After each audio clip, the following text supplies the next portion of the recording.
Agriculture. Sans les abeilles, il n'y a pas d'agriculture. Without trees and phytoplankton, no air to breathe. Sans les arbres et sans le phytoplancton, il n'y a pas d'air à respirer.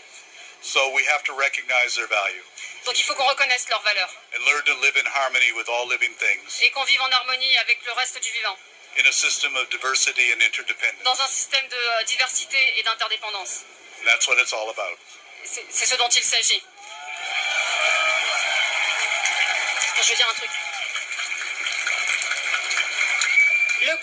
Le côté fonctionnel, il est effectivement vital, mais je pense qu'il y a aussi autre chose à ajouter à ça. C'est qu'au-delà de l'aspect très, très utilitariste qu'on peut avoir par rapport à l'ensemble du vivant, ça rejoint ce que je disais tout à l'heure. C'est-à-dire qu'on ne peut pas détruire les autres espèces sans se détruire nous-mêmes, parce que nous sommes liés. Et qu'en fait, en faisant la guerre contre les autres espèces, c'est la guerre contre nous qu'on fait.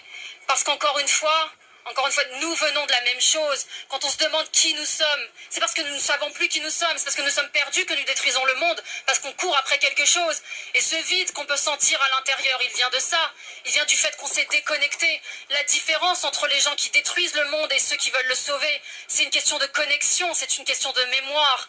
Et quand on sépare les causes, quand on dit que c'est plus important de sauver les humains que les animaux, ou vice-versa, il y en a aussi qui disent l'inverse.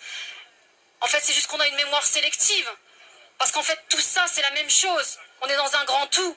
Et c'est parce qu'on a oublié ça qu'on se sent seul. Et on peut se sentir seul et on peut sentir ce manque et on ne sait même pas pourquoi. Et parfois, on coche toutes les cases. On a un super boulot, on a une famille, tout va bien.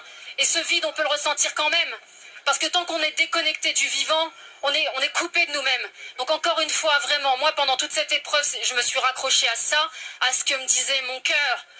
La vérité, d'où nous venons, ce que nous sommes connectés, ce lien avec les baleines, ce lien avec le vivant. Je vous invite vraiment à le faire, parce que si on se reconnecte à ça, si on se souvient, alors on sauvera pas seulement Paul Watson, on sauvera pas seulement les baleines, on sauvera le monde et on sera plus fort que la mort.